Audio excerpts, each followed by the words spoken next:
आज आहे अंगारकी चतुर्थी। हा दिवस फक्त उपवासाचा नाही, हा दिवस आहे मनोकामना पूर्ण होण्याचा। शास्त्रात सांगितलंय या दिवशी मनोभावे गणपती बाप्पांची पूजा, व्रत आणि दर्शन केल्यास बाप्पा स्वतः भक्तांची इच्छा ऐकतात।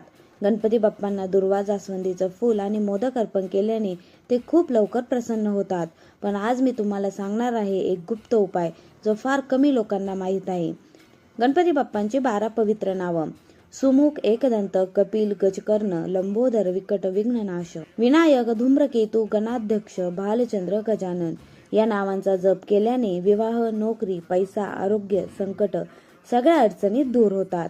जर ही नावं पाठ नसतील तर संकष्टीच्या दिवशी ती कागदावर लिहा आणि तिजोरी, गल्ला किंवा कपाटात ठेवा। शास्त्रात सांगितलंय जिथं ही नावं असतात तिथं लक्ष्मी स्थिर होते आणि दारिद्र्य पळून जाते।